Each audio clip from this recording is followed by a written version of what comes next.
Hello friends, last time we have discussed about the fundamental forces in nature like gravitational force, electromagnetic force, strong nuclear force and weak nuclear force, and also we have discussed the relation between them, and we have concluded that a gravitational force is the weakest force in nature and the strongest force as a strong nuclear force, and also we have discussed the relation between them.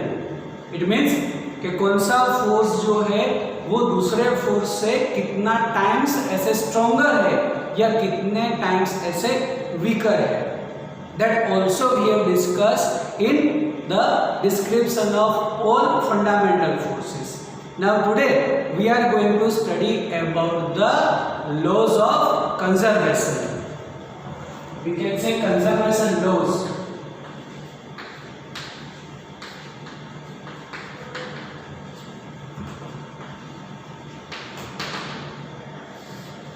Then the first we can say the law of conservation of energy.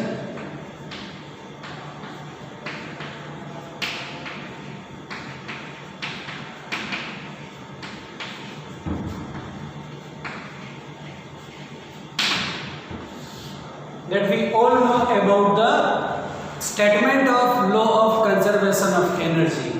We can say energy neither be created nor be destroyed. It can be converted from one form to another form. If we say the another way the statement of law of conservation of energy, then we can say the total energy of the isolated system remains constant.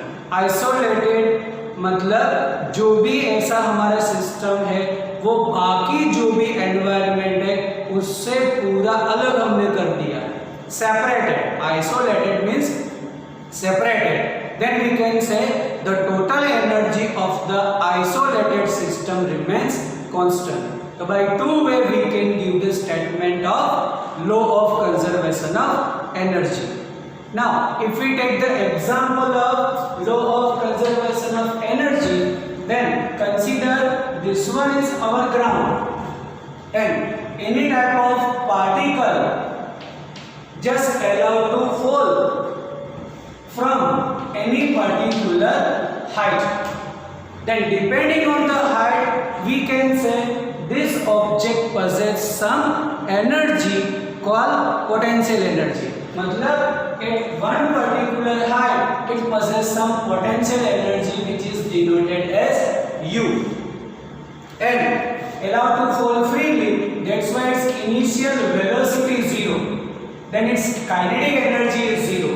मतलब at any top of the height the potential energy is maximum and its kinetic energy is 0.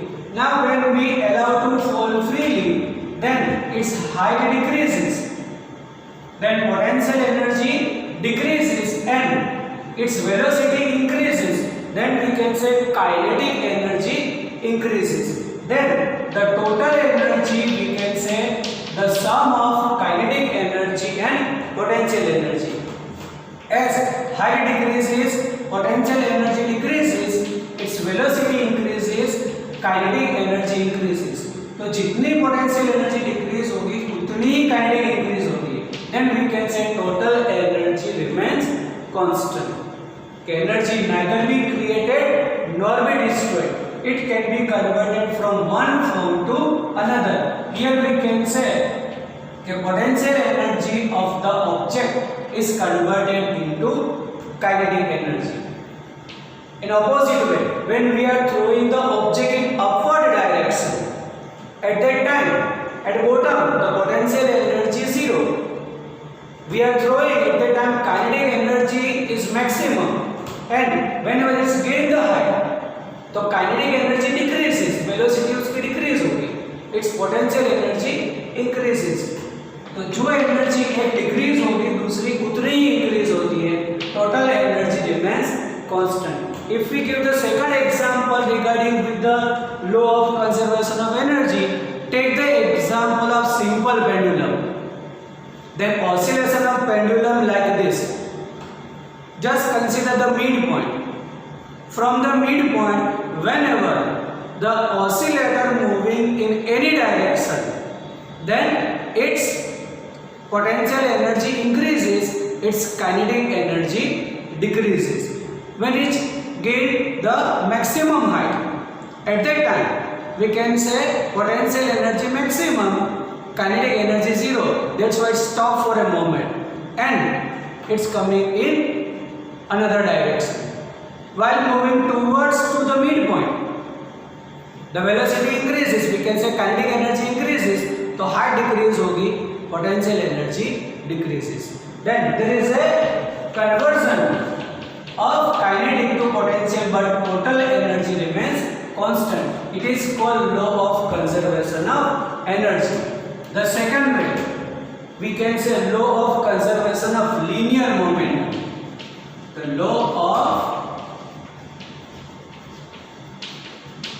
conservation of linear momentum.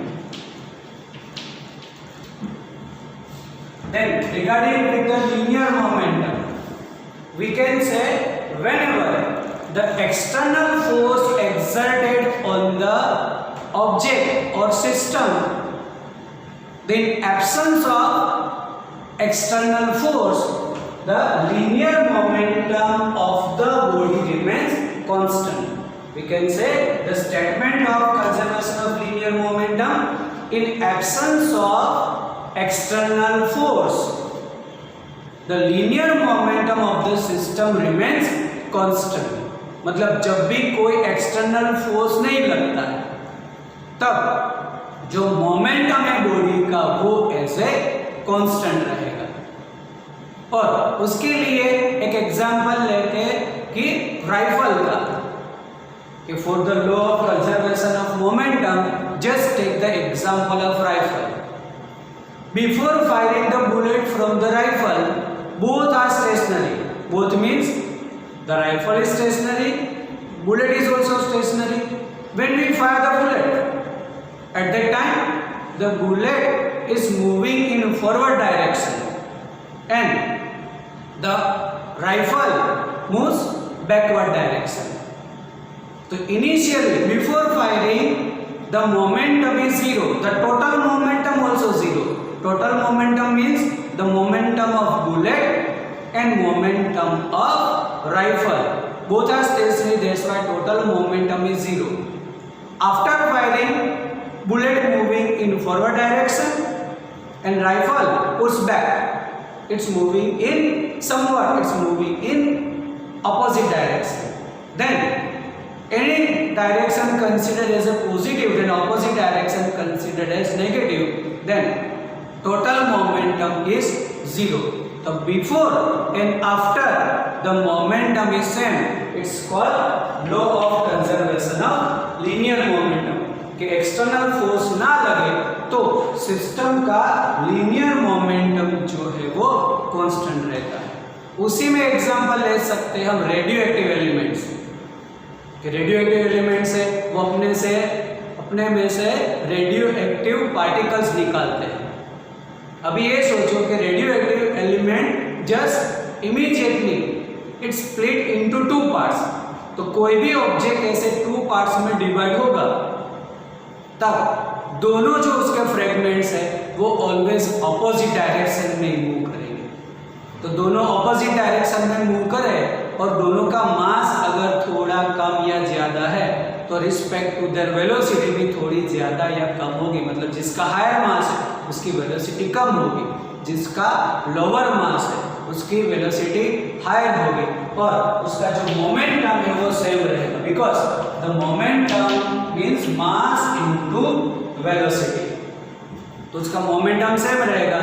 Opposite है, एक positive दूसरा negative, then total momentum is zero. तो before ऐसे जो भी उसको split हुआ तब वो स्टेशनरी था, तो total momentum was zero. After splitting total momentum is also zero. तब जब कोई भी एक्सटर्नल फोर्स ना लगे then its momentum always constant. If we consider the third conservation, then there is a law of conservation of angular momentum. A law of conservation of angular momentum.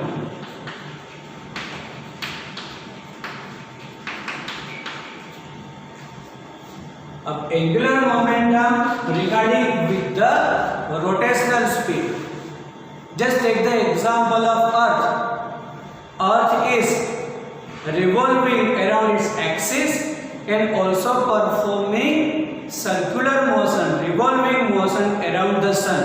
तो कोई भी object ऐसे revolution करे तब उसके पास इसको एंगुलर मोमेंटम होता है. ये जो लीनियर मोमेंटम वाला पार्ट है वो आगे जाके हम डिस्कस करेंगे. हमारा जो ऐसे चैप्टर नंबर 5 है उसमें ये चीज हम वापस डिस्कस करेंगे विथ ऑल इक्वेशंस. अभी तो हमें सिर्फ इसका कंजर्वेशन पढ़ना है. बाय द सेम वे एक law of conservation of angular momentum और उसको इक्वेशन के साथ हम चैप्टर नंबर 7 में करेंगे. लेकिन यहाँ पर प्रेजेंट चैप्टर हमने पहले ही बोला कि पूरा ऐसे इंफॉर्मेशन अबाउट द फिजिक्स है. तो अभी इंफॉर्मेशन के लिए ऐसा कि for angular momentum we can say external torque zero. जैसे कोई भी बॉडी लीनियर मोमेंटम मतलब ऐसे स्ट्रेट लाइन में जा रही है तो उसके ऊपर फोर्स लगता है ऐसे बोलेंगे. Due to force its perform linear motion. And अगर कोई भी ऑब्जेक्ट ऐसे रोटेशन मोशन कर रहा है तो उसके ऊपर टॉर्क लग रहा है ऐसा बोलेंगे.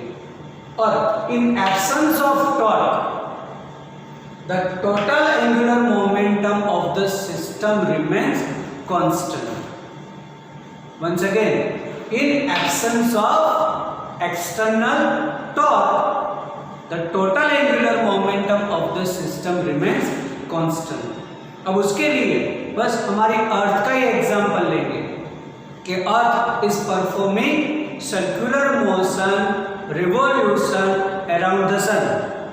We know the path is not the exact circular but it is elliptical path.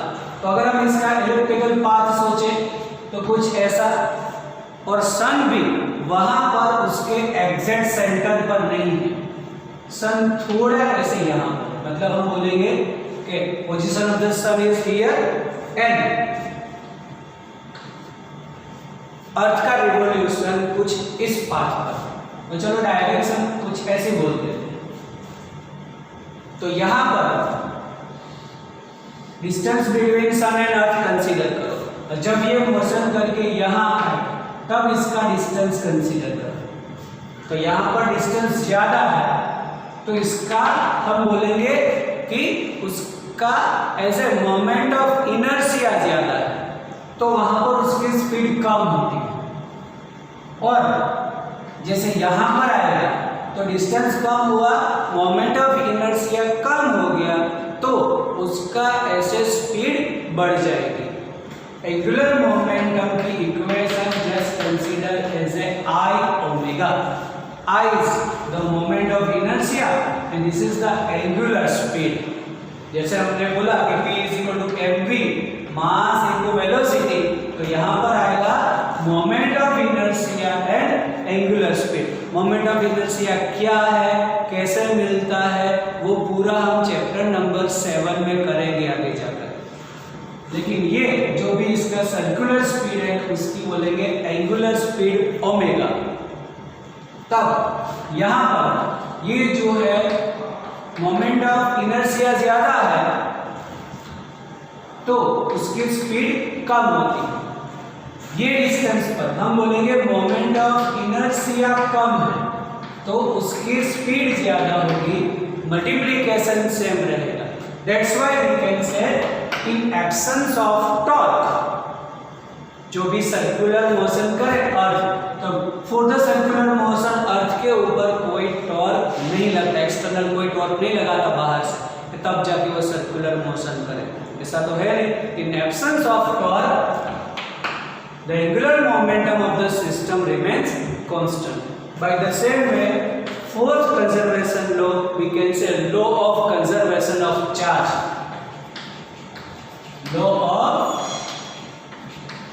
conservation of charge. The statement we can say total charge of isolated system remains constant. Once again, total charge of isolated system remains constant. तब इसमें कोई example लो कि suppose consider one glass rod and consider one silk cloth.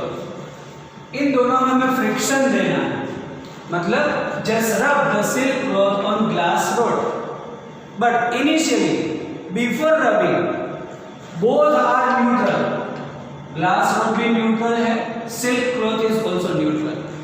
After rubbing the silk cloth on glass rod, there is a transfer of charge, and electrons move from glass rod to the silk cloth. It is experimentally proved. तो जो भी ऐसे बोलेंगे electron transfer, तो यहाँ पर जितने electron यहाँ पर ट्रांसफर हुए, suppose consider 4 electrons transfer as per example. तो यहाँ से जो इलेक्ट्रॉन्स निकल गए तो यहाँ पर वो पॉजिटिव चार्ज गेन करता है. Take the reference of chemistry. Chemistry में ऐसा बोलते हैं कि जो इलेक्ट्रॉन लूज करे वो पॉजिटिव बनता है, जो इलेक्ट्रॉन गेन करे वो नेगेटिव बनता है. तो ये नेगेटिव बनेगा, ये पॉजिटिव. बट टोटल चार्ज क्या रहेगा ऑफ द सिस्टम? तो टोटल चार्ज वापस जीरो, जो पहले भी जीरो था. By this way we can say the total charge of the system remains constant. यहाँ पर अगर 4 इलेक्ट्रॉन मूव हुए तो ये नेगेटिव चार्ज बनेगा, ये पॉजिटिवली चार्ज होगा. बट टोटल चार्ज करें वापस तो इनिशियली जीरो था, यहाँ पर भी वापस जीरो ही होगा. तो before process after process total charge same. This is called law of conservation of charge. अब अगर हम उसमें आगे थोड़ा चले तो कभी भी कहीं पर भी हम ऐसा एक्सपेरिमेंट करें. चलो आज हमने कहीं पर भी ऐसे एक्सपेरिमेंट कर दिया, उसका कुछ रिजल्ट आया, और अब वही एक्सपेरिमेंट हम कल करें तो उसका रिजल्ट सेम ही मिलेगा हमें. मतलब जो पूरा एज ए एनवायरनमेंट है, तो एनवायरनमेंट में हमें वो टाइम से इंडिपेंडेंट मिलता है. मतलब जो भी हमें रिजल्ट मिला वो आज भी सेम है और कल भी सेम होगा. मतलब टाइम के साथ एक्सपेरिमेंट में रिजल्ट में कहीं पर भी चेंज नहीं आता. तो उसको बोलेंगे it is independent of time. और इंडिपेंडेंट ऑफ टाइम की वजह से हमें मिलता है law of conservation of energy. तो law of conservation of energy मिलेगा हमें इंडिपेंडेंट ऑफ टाइम की वजह से, कि जो भी है एक्सपेरिमेंट के रिजल्ट टाइम पर डिपेंडेंट नहीं है. तो जो भी ऐसे टाइम इंडिपेंडेंट हो जाए तब होता है it is law of conservation of energy.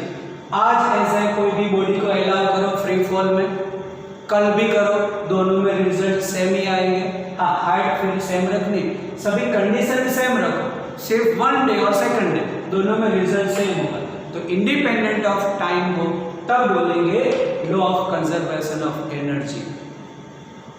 तो टाइम से इंडिपेंडेंट हो जाए तो याद करो हमें law of conservation of energy मिलता है. फिर जस्ट कंसीडर द लोकेशन.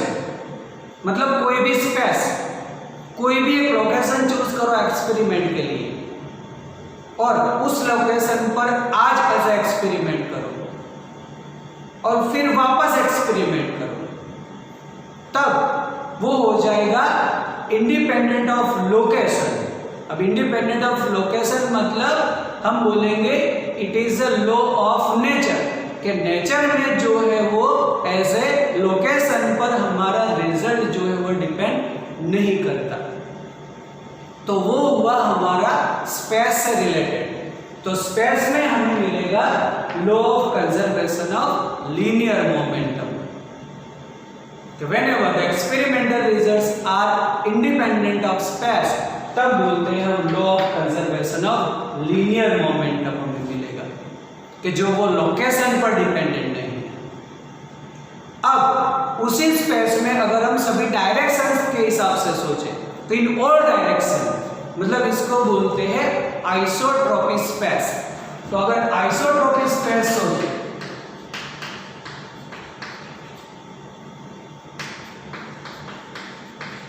तो फॉर आइसोट्रोपिक स्पेस मतलब सभी डायरेक्शंस में भी हमें रिजल्ट सेम मिले तब हमें मिलता है law of conservation of angular momentum.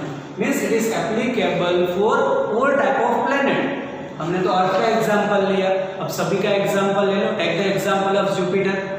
वो जब ये सन से दूर होगा तो उसकी स्पीड वहां पे कम होगी, जब नियरर आएगा जुपिटर तो स्पीड थोड़ी ज्यादा होगी। तो it is same in all space, in all direction. तो डायरेक्शन से अगर इंडिपेंडेंट हो then remember it is law of conservation of angular momentum. Once again time से इंडिपेंडेंट हो तो बोलेंगे law of conservation of energy मिलता है। लोकेशन से इंडिपेंडेंट हो then law of conservation of linear momentum मिलेगा। और डायरेक्शन से इंडिपेंडेंट हो law of conservation of angular momentum मिलता है। तो ये भी इसके एडिशन में थोड़ा याद रखो कि with the reference of which quantity we can get which type of conservation. Time independent law of conservation of energy, location independent law of conservation of linear momentum मतलब स्पेस लोकेशन मतलब space independent and direction independent law of conservation of angular momentum.